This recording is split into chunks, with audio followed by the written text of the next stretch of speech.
स्वागत है। आज जो हम लोग इस लेक्चर में पढ़ने जा रहे हैं उसमें इक्विवेलेंट डायग्राम को डिस्कशन करेंगे सिंक्रोनस जनरेटर के।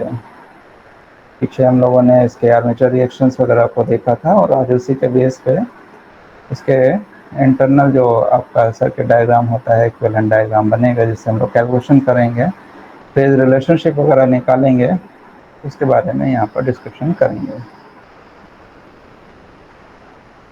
तो इसके इक्विवेलेंट डायग्राम पे अगर हम लोग आए हैं तो इसका इक्विवेलेंट डायग्राम एक्चुअली में होता बड़ा सिंपल सा है, कोई मुश्किल चीज़ नहीं है। और इसमें बेसिकली हमें आर्मेचर में जो हमारे आर्मेचर बॉडी होती है, आर्मेचर की एक वाइंडिंग होती है और आर्मेचर वाइंडिंग में दो चीज़ें होती हैं। एक रेजिस्टेंस उसका काउंट होता है जिसको हम लोग आर्मेचर रेजिस्टेंस कहते हैं, और दूसरा उसका एक्स ए होता है जिसको हम लोग जे ओमेगा एल ए, यानी जो कॉइल बनती है, कॉइल से एक इंडक्टेंस डेवलप हो जाता है और उसका एक रिएक्टेंस होता है जिसको हम लोग ओमेगा एल ए से लिखते हैं। और अगर इसको इम्पीडेंस फॉर्म में लिखेंगे तो इम्पीडेंस इसका हो जाता है R A plus j omega L A. तो आर्मेचर वाइंडिंग को हम लोग इस फॉर्म में रिप्रेजेंट करते हैं। अब इसमें due to the armature reaction, due to armature reaction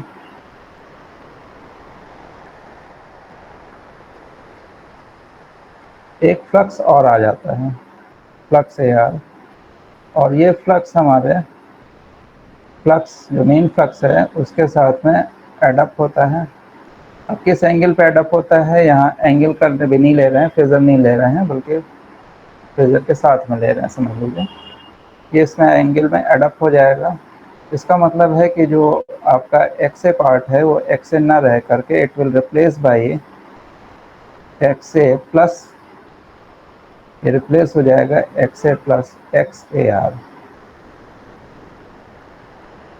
तो कुल मिलाकर के कहने की बात यह है कि अगर हम इसके फिगर को बनाएं, इक्विवेलेंट फिगर को, तो पर फेज जो हमारा फिगर बनेगा वो ये बनेगा। इसमें पहला वाला जो ये हो जाएगा, this is due to the armature reaction, और जो ये हो जाएगा this is due to the armature coil, and this is due to the armature resistance. ये तीन चीज़ें यहाँ पर बनती हैं। और यहाँ पर हमारा ये इनपुट में ये होगा और यहाँ पर आउटपुट में V होगा। और चूंकि ये जनरेटर है तो आइए यहाँ पे निकलेंगे। तो ये जो हम लोग देख रहे हैं, ये जो मॉडल हमारा बन करके आया है, यहाँ पर हम लोग लोड लगा सकते हैं, लोड। और ये जो मॉडल हमारा बन के आया है, this is known as equivalent diagram of synchronous generator. ये हमारा equivalent diagram of synchronous generator है। तो इसी इक्विवेलेंट डायग्राम को हम लोग इसमें देखेंगे कि हमारा ये कैसे कैसे इसकी अलग अलग पावर फैक्टर पे इसकी वैल्यूज़ को निकाला जाता है। अब इसके फेजर डायग्राम को भी हम लोग एनालिसिस करेंगे। यहाँ पर जो EA है, EA को जनरली EF से भी कहीं कहीं लिख देते हैं। तो ये चाहे EF लिखा हो या EA लिखा हो, एक ही बात है। इसको हम लोग एक्साइटेशन भी बोलते हैं, एक्साइटेशन। और ये जो V है यहाँ पर आउटपुट में, दिस इज द टर्मिनल, ये आपका टर्मिनल है।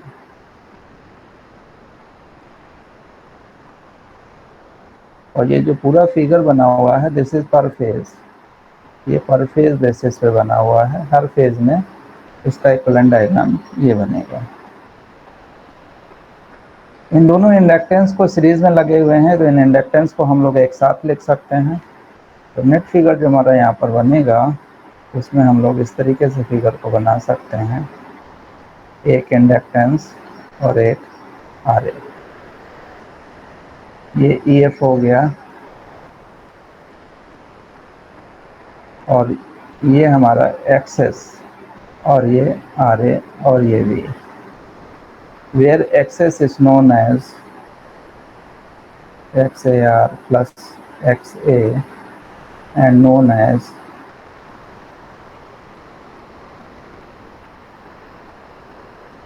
synchronous reactance। इसको हम लोग सिंक्रोनस रिएक्टेंस बोलते हैं। ये ZS निकालेंगे तो वो सिंक्रोनस इम्पीडेंस कहलाता है। यानी खाली ZS को अगर हम लोग लिखें तो RA प्लस जे एक्सेस लिखेंगे। इसमें जो ये पार्ट है this is the synchronous impedance.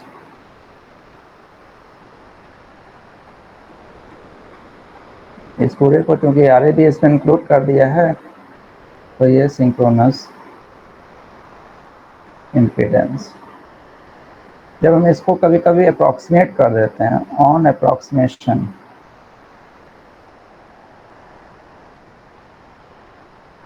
Approximate कब करेंगे, देखिए यहाँ भी एक समझने वाली चीज़ है कि अगर हमारा रिएक्टेंस पार्ट काफ़ी ज़्यादा हो जाए RA से, RA देखिए फ्रीक्वेंसी डिपेंडेंट नहीं है, RA एक फिक्स रेजिस्टेंस है, लेकिन एक्सेस ये ओमेगा पे डिपेंड करता है। एक्सेस क्या होता है, ओमेगा पे डिपेंड करता है और उसकी वैल्यू होती है ओमेगा एक्स ना, इसकी वैल्यू ओमेगा LS या LAR, यानी ये हमारा एक्स फ्रीक्वेंसी पे डिपेंड करता है। तो जब हमारी फ्रीक्वेंसी ज़्यादा होगी तो ये पार्ट ज़्यादा हो जाएगा। उस केस में if XS is much greater than RA then the figure will be replaced by simply this। यहाँ पर केवल ये एक्सेस होगा, ये V हो जाएगा और ये EF हो जाएगा। तो एक्चुअली में ये जो लास्ट फिगर बना है this is the ideal figure, ideal equivalent diagram of synchronous generator.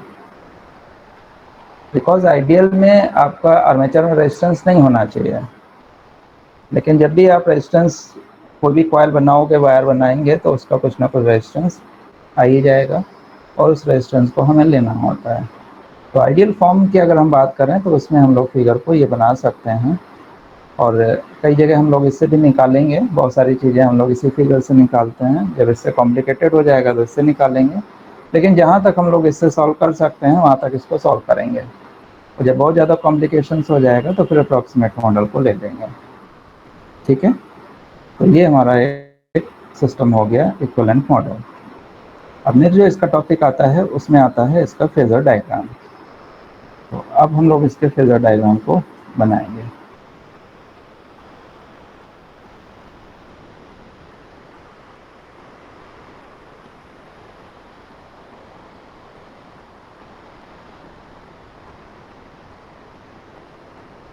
Phasor diagram और सिंक्रोनस जनरेटर। तो जो फेजर डायग्राम होता है वो हमारा 3 सेक्शंस में बनता है। पहला जो होता है लैगिंग पावर फैक्टर, दूसरा जो होगा यूनिटी पावर फैक्टर और तीसरा जो होगा वो लीडिंग पावर फैक्टर। तो अब जो भी लोग यहाँ पर हैं क्लास में वो इसके फिगर को ध्यान से देखिएगा कि हमारा इक्विवेलेंट डायग्राम फेजर इसका इक्विवेलेंट डायग्राम से कैसे बनता है और कैसे हम चीज़ों को निकालते हैं। ये एक्सेस है, ये RA है, ये हमारी IA करंट है, ये इस तरीके से जाएगी। यहाँ पर ये वोल्टेज लेंगे और यहाँ पर V लेंगे। ये सिंक्रोनस जनरेटर का एक फिगर बना हुआ है। तो पहला जो हम लोग यहाँ पर डेरिवेशन करने जा रहे हैं, फेजर बनाने जा रहे हैं, that is a lagging power factor. इस पर हम लोग इसका डेरिवेशन करेंगे।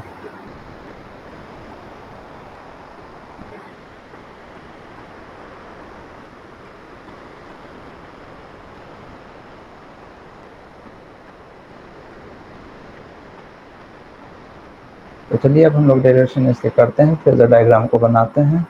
तो सबसे पहले हमारे लिए फेजर डायग्राम को बनाने के लिए हम लोग क्या करेंगे उसको समझिए। सबसे पहले हम लोग यहाँ पर एक वी का फेजर बनाएंगे।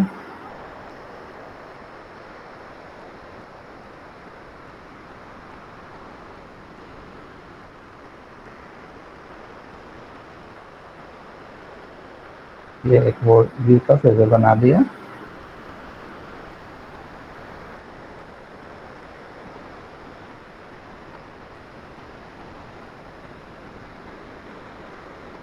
ये जो हमारा फेजर हो गया, दिस इज द वी,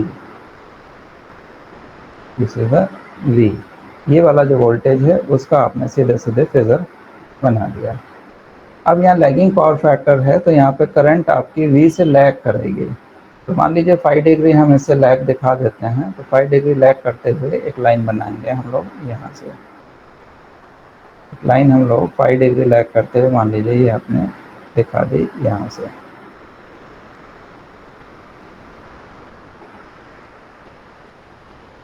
ये जो हमारा बना है this is the current I,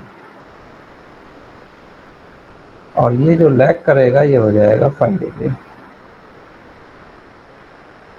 ठीक है, ये तो सिंपल आपका लैगिंग पावर फैक्टर शो हो रहा है। अब यहाँ पे पहला ड्रॉप हमारा है आई ए आर ए। अब इससे हम लोग पीछे की तरफ चलेंगे तो पहला ड्रॉप हमारा है आई ए आर ए। तो आई ए आर ए जो ड्रॉप होगा वो रेजिस्टेंस में है, और रेजिस्टेंस में जो ड्रॉप होगा वो करंट के फेजर में होगा। करंट जो रेजिस्टेंस में होती है वो सेम फेज में होती है। तो इसकी जो करंट की डायरेक्शन है इसी डायरेक्शन में आई ए आर ए का एक ड्रॉप बनाना है। तो इसका मतलब एक फेजर आपको बनाना है जो कि यहाँ से स्टार्ट करना है, और ठीक बनाना जो है वो इस लाइन के पैरेलल में होना चाहिए। इसके ठीक पैरेलल में आपका ये फेजर बनेगा। तो ये पैरेलल में हमने इसको देख लिया और ये लगभग पैरेलल में आ गया। तो ये आपका पैरेलल में इसका फेजर बन गया। इतना बनाने के बाद ये थोड़ा सा इसको खिसका देते हैं। हाँ, ये पैरेलल में बन गया। अब इस आई ए आर ए, ये इसको लिख देते हैं आई ए आर ए। ये क्या है, this is the drop of I A R A, I A R A. अब इस I A R A drop से एक्सेस जो होता है इसका जो वोल्टेज होगा वो 90 डिग्री चलता है। 90 डिग्री का फेज डिफरेंस होता है। तो इसका मतलब है इसका जो फिगर हम बनाएंगे आई ए एक्सेस का वो इससे 90 डिग्री होना चाहिए। इस वाले फेजर से इसका 90 डिग्री होना चाहिए। इस वाले फेजर से 90 डिग्री आपका ये होना चाहिए। यानी इस वाले एंगल की अगर हम बात करें तो ये वाला जो एंगल है दिस मस्ट बी 90 डिग्री। ये 90 डिग्री आपका होना चाहिए। तो ये बनेगा आपका आई ए एक्सेस। ये फेजर बन गया आई ए एक्सेस का। अब ये फाइनल पॉइंट पर हम लोग पहुँच चुके हैं। अब इसका मतलब है कि यहाँ से अगर हम इसको मिला दें तो ये बन जाएगा ई एफ। यहाँ से आपको मिलाना है, और किसको मिलाना है, इसको मिलाना है।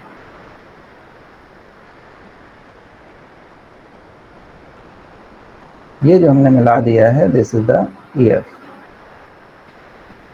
ये जो मिलाया है ये क्या बन गया, E F. This is E F. यही इसका कहलाता है फेजर डायग्राम। वी हो गया, आई ए आर ए हो गया। आई ए आर ए से 90 डिग्री पे आपको आई ए एक्सेस बनाना है, और जहाँ ये ख़त्म होगा वहाँ से इसको ज्वाइन कर देंगे तो ये आपका एक्साइटेशन वोल्टेज पूरा कंप्लीट बन जाएगा। इसी को हम लोग बोलते हैं phasor diagram. This is a phasor diagram of this section.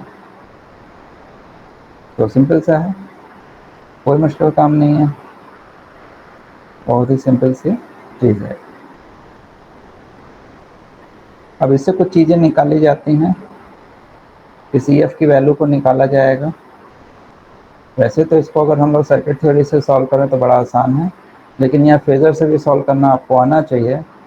उसकी ज़रूरत पड़ेगी, और उसकी ज़रूरत कहाँ पड़ेगी अभी हम लोग इसको देखते हैं। चलिए इस पे हम लोग आ जाते हैं। यहाँ पर इस वाले EF को ले लीजिए और यहाँ पर इस लाइन को थोड़ा सा एक्सटेंड कर लीजिए। ये वाली जो लाइन है इसको एक्सटेंड करिए। इसको जब हम लोग एक्सटेंड करेंगे तो ये लाइन हमारी ऐसे एक्सटेंड होके आएगी।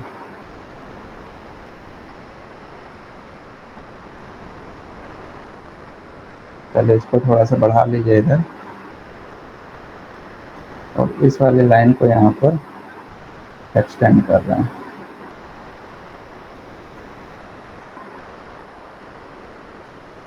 इस वाली लाइन को हमने यहाँ पर एक्सटेंड कर दिया और इसके भी पैरेलल में ये वाला बना देते हैं। एक लाइन ये हो गई। ये दोनों लाइनें पैरेलल हैं, इस वजह से ये पैरेलल ही बनेगा। पैरेलल लाइन देखनी चाहिए आपकी।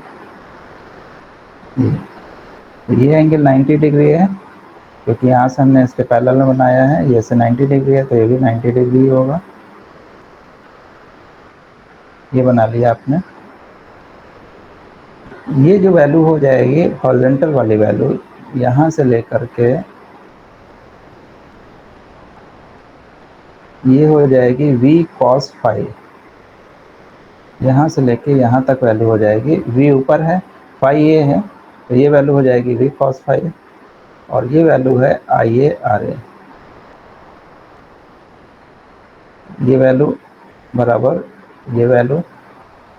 तो इधर से इसको रिजॉल्व कर लिया है। रिजॉल्व करके ये वैल्यू जो यहाँ से लेकर के जो यहाँ तक की वैल्यू आएगी इस पॉइंट तक, ये वैल्यू v cos फाई हो जाएगी और ये वैल्यू हो जाएगी IA/RA।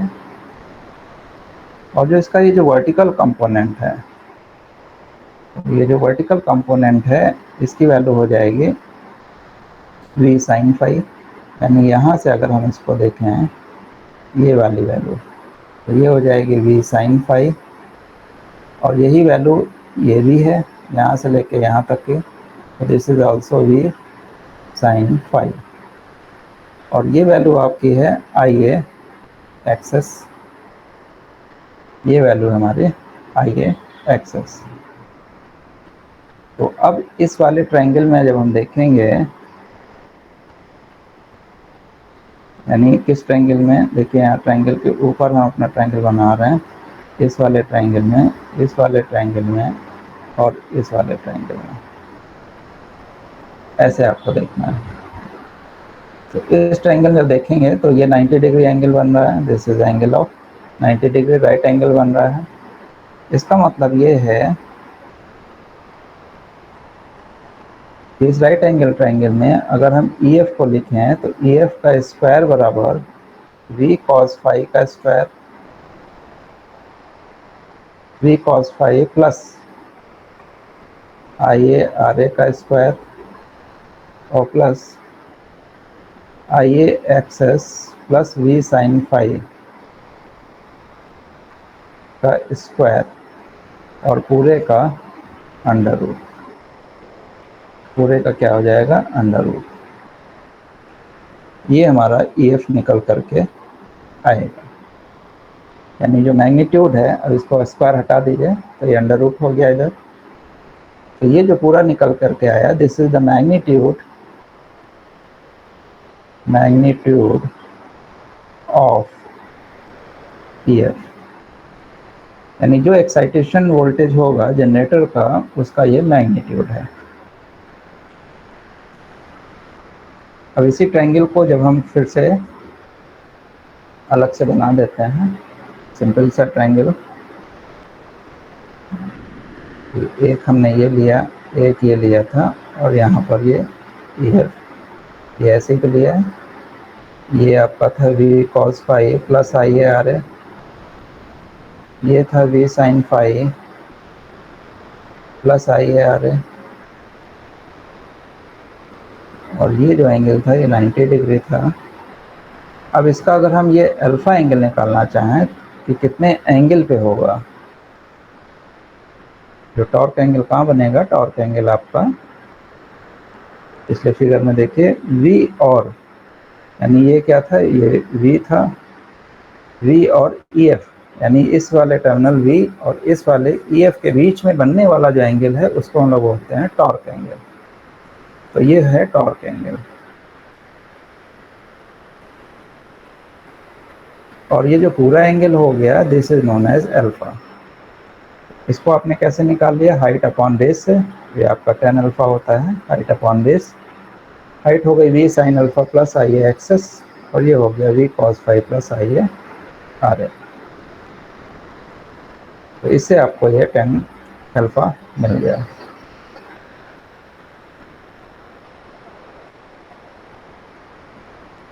तो इस tan अल्फा की पूरी वैल्यू हो गई V sin phi plus I A access upon V cos phi plus I A R A.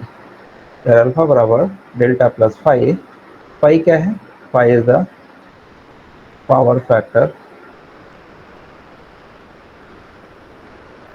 Angle. तो ये आपका जो केस है ये लैगिंग पावर फैक्टर पे हो गया। अब कुछ चीज़ें इसमें आपको देखनी है। क्या चीज़ देखनी है, उसके लिए फिर से हमें फिगर पे चलना है, पीछे वाले फिगर पे। इसमें हम ये देख रहे हैं कि लैगिंग पावर फैक्टर पे टॉर्क एंगल हमारा V से ऊपर है, इसको बोलेंगे पॉजिटिव। तो टॉर्क एंगल यहाँ पर पॉजिटिव है, ये V से नीचे नहीं है, ये लीड कर रहा है। EF lead by V। तो जनरेटर के केस में हमेशा EF V से लीड करता है बाय एंगल डेल्टा। जब ये लीड करेगा तो EF आपके V से ज़्यादा भी है, EF is greater than V। तो यहाँ पर आपको ये देखना है कि डेल्टा हमारा ऑलवेज पॉजिटिव होगा, ये ऑलवेज है। इस केस में क्या है, ये ऑलवेज। ये EF क्या आया है, V से ऊपर आया है, नीचे नहीं आया है। आप कुछ भी लोगे ये हमेशा ऊपर ही आएगा। तो डेल्टा इज पॉजिटिव यानी टॉर्क एंगल ऑलवेज पॉजिटिव होता है। और EF लीड बाई V कितने एंगल से, डेल्टा एंगल से। EF is greater than V। तो ये इससे एनालिसिस से निकल करके सामने आया। तो जब हम लोग न्यूमेरिकल करेंगे उसमें हम लोग अगर लैगिंग पावर फैक्टर है तो इस फार्मूले का इस्तेमाल करेंगे मैग्नीट्यूड निकालने में। और उस फार्मूले का जो इसके नेक्स्ट पेज पे हमारा फार्मूला लिखा है एंगल निकालने का, इससे हम लोग एंगल निकालेंगे। तो नेट जो वैल्यू आ जाएगी, नेट वैल्यू ऑफ EF, इसको लिखा जाएगा magnitude of EF angle of क्या, यहाँ पे एंगल लिखा जाएगा डेल्टा। क्यों लिखा जाएगा delta, because reference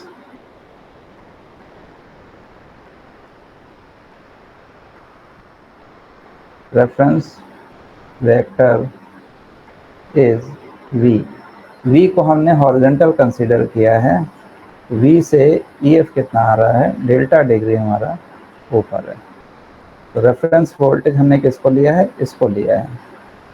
reference vector is V। तो इसलिए यहाँ पर पॉजिटिव लिखना है आपको। E बराबर EF angle of plus delta. ये फाइनल हमारा EF कैलकुलेट इससे होगा। अगर आप साइंटिफिक कैलकुलेटर यूज़ कर रहे हैं तो डायरेक्टली आप उसको निकाल सकते हैं, कॉम्प्लेक्स कोऑर्डिनेट में डायरेक्टली निकल आता है, बहुत जल्दी निकल आता है। लेकिन अगर फेजर डायग्राम आपको बनाना है, पूछा गया है, तो आपको ये बताना ही बताना है। और अक्सर फेजर डायग्राम पे क्वेश्चंस आते हैं, बीच में से कोई भी चीज़ आ जाती है तो फिर आप कैलकुलेटर की हेल्प से इसको नहीं निकाल सकते हैं, तब तो आपको इसी से ही बताना पड़ेगा। तो ये जो डिस्कशन था ये आपका डिस्कशन हो गया लैगिंग पावर फैक्टर पे। अब इसी के साथ में आपको हम leading power unity power factor भी बता देते हैं। और लीडिंग पावर फैक्टर वाला कैलकुलेशन आपके ऊपर छोड़ देते हैं, आप उसको स्वयं से करेंगे।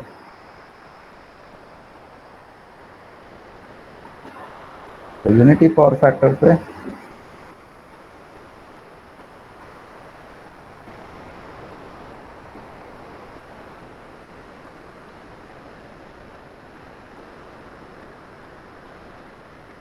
क्या रिजल्ट आएगा, कैसे बनेगा। तो फेजर डायग्राम वैसे ही देखिए, वी को पहले आप बना लीजिए, बड़ा सिंपल होता है। पहले आप वी को बना लीजिए, फिर उसके बाद में अब यहाँ पर तो आइए आपकी इसी डायरेक्शन में ही हो जाएगी, क्योंकि पावर फैक्टर क्या है, यूनिटी है। तो करंट भी इसी डायरेक्शन में हो जाएगी और वी भी आपका इसी डायरेक्शन में हो जाएगा, दोनों सेम डायरेक्शन में ही आएंगे। तो इसी से ही एक आई आर ए का ड्रॉप आपको बनाना है, यहीं से ही एक आई आर ए का ड्रॉप बन जाएगा। एक आई आर ए का ड्रॉप देखिए हमने यहाँ बना दिया, ये आई आर ए का ड्रॉप बना दीजिए। इसको चलिए हम दूसरे उससे ले लेते हैं, ये आई आर ए का ड्रॉप हो गया, इसको लिख देते हैं आई ए आर ए, ये आई ए आर ए हो गया। फिर इसी से 90 डिग्री पे हम लोग बनाते हैं, 90 डिग्री पे हम लोग बनाते हैं आई ए एक्सेस,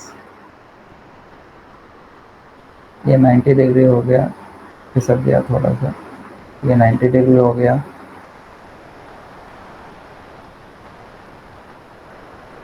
ये 90 डिग्री का बना दिया है, इसको मान लीजिए ग्रीन से बना देते हैं 90 डिग्री, और ये वैल्यू हो गई आपकी आई ए एक्सेस।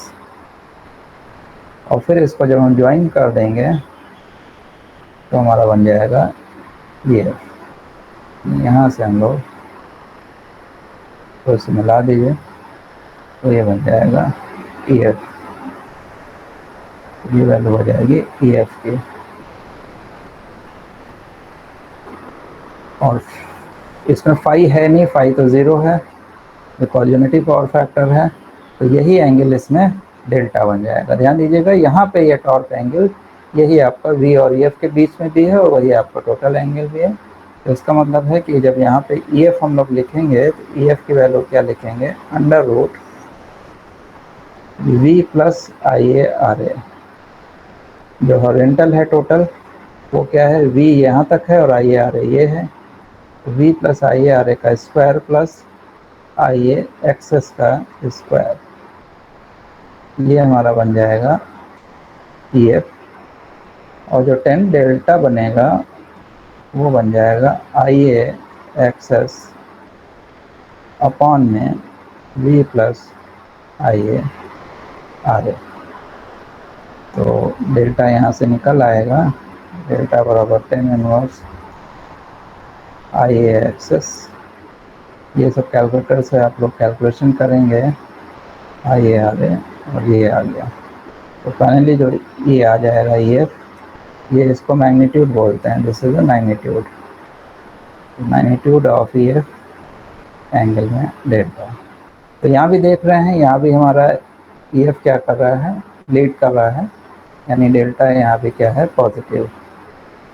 तो it is positive for generator, generator के केस में ये ऑलवेज क्या आएगा, पॉजिटिव आएगा। क्वेश्चन ही बहुत पूछा जाता है कि जनरेटर के केस में पॉजिटिव होता है या निगेटिव होता है। तो जनरेटर के केस में it is always positive, torque angle हमेशा पॉजिटिव होता है, ई एफ हमेशा लीड करेगा वी वोल्टेज से, और पावर फैक्टर एंगल हमेशा वी और आई के बीच में बनता है, जो इस केस में यूनिटी है। सिंपल सी ये चीज़ आपकी निकल आई। तो ये केस हो गया यूनिटी पावर फैक्टर का। चलिए अब देख लेते हैं कि लीडिंग पावर फैक्टर पे हमारा क्या बनना है। लीडिंग पावर फैक्टर पे भी हम चीज़ें निकाल लेते हैं, जब इतना कर लिया है तो उसको भी कर लेते हैं। तो तीसरा जो केस हमारा है, इसको आप लोग खुद से भी निकालिएगा सभी को। लीडिंग पावर फैक्टर,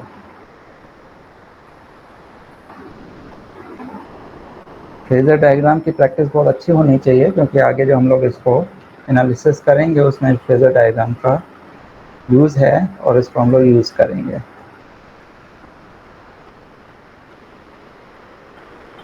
तो लीडिंग पावर फैक्टर पे देखिए सर्किट बना लेते हैं। सर्किट हमारा वही है जो बना हुआ है, ये है, ये एक्सेस है, ये एफ है, ये वी है, ये इसमें आई ए जा रही है। तो इसके लिए बनाने के लिए सबसे पहले आपको v बनाना है, तो आपने बना लिया v, इसलिए v बन गया। उसके बाद में आपको बनाना है लीडिंग पावर फैक्टर। तो लीडिंग पावर फैक्टर के लिए करंट आपको दिखानी है लीड करते हुए, तो यहाँ से लीड करते हुए अपने आप करंट दिखा दे। लीजिए मैं ऐसे थोड़ा सा दिखा दूँ, लीड करते हुए करंट दिखा दे। तो ये जो चीज़ है ये आपका V है, this is V, this is current I, और कितने एंगल से लीड कर रही है, मान लीजिए 5 एंगल से लीड कर रही है। अब IaRa का जो ड्रॉप आपको दिखाना है वो Ia की ही डायरेक्शन में दिखाना है। IaRa का जो ड्रॉप है वो इसी लेकिन बनेगा यहाँ से, और लाइन आपकी इसी के पैरेलल में होनी चाहिए। तो ये इसके पैरेलल में एक हमने ड्रॉप दिखा दिया, ये हमने ड्रॉप दिखा दिया। इसको किसी और कलर से कर देते हैं, मान लीजिए इस कलर से कर दिया। तो ये जो ड्रॉप हो जाएगा दिस इज IaRa, IaRa। अब यहाँ से हम लोग 90 डिग्री पे आपको चलना है और ड्रॉप दिखाना है IaXS का। तो यहाँ से 90 डिग्री पे आप चलिए,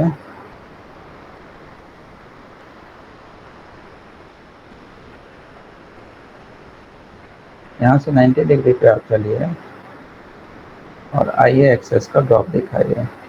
इस लाइन से 90 डिग्री रहेगा, ये ध्यान दीजिए। ये इस लाइन के आसपास यहाँ थोड़ा सा बड़ा बना देते हैं, उसकी वजह है क्योंकि अगर आपको क्लियर हो, ये लगभग 90 डिग्री ये आपका यहाँ पर आ रहा है। इसको हमने मान लीजिए ग्रीन से ले लिया। ये जो हो जाएगा दिस विल बी IaXS। अब इसको फौरन इससे मिला दीजिए तो आपका बन जाएगा फाइनली ये।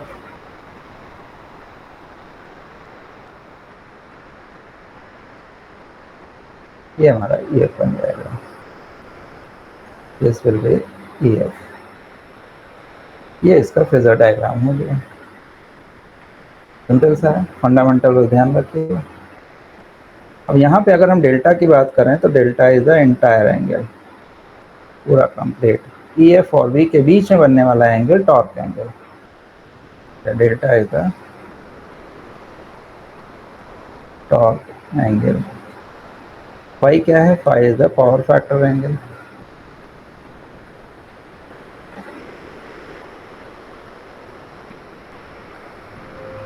अब इसकी एनालिसिस आपको करनी होगी, तो एनालिसिस करने में अब आप कैसे करेंगे, एनालिसिस करने में देखिए यहाँ से आपको परपेंडिकुलर ड्रॉप करना है करंट पे। हमेशा करंट पे ही परपेंडिकुलर ड्रॉप करना होता है, सीधे करंट पे परपेंडिकुलर ड्रॉप कर दिया। जब ये परपेंडिकुलर आप ड्रॉप करोगे यहाँ पे तो ये 90 डिग्री हो जाएगा। तो ये जो इसकी वैल्यू आ जाएगी यहाँ से लेके यहाँ तक की वैल्यू ये बनेगी V, ये V है तो ये बनेगी V sin 5, यहाँ से लेके यहाँ तक। इसका मतलब है ये भी आपका 90 डिग्री है, तो दोनों पैरेलल हुए, तो ये भी बन जाएगा V sin 5। लेकिन ध्यान रखिए IaXS क्या है, यहाँ से ले करके और पूरा यहाँ तक का है।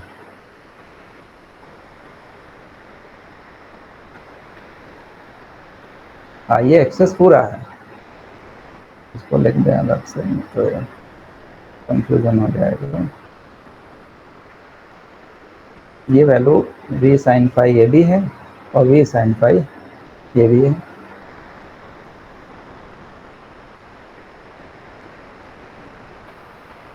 तो ये वैल्यू आपकी हो गई V sin 5 और पूरी वैल्यू है IaXS। तो ये वैल्यू कितनी बची, ये वाली वैल्यू। इस वैल्यू को अगर हम देखें तो ये वैल्यू आपकी बनी जो बचेगी वो बचेगी IaXS माइनस V sin 5।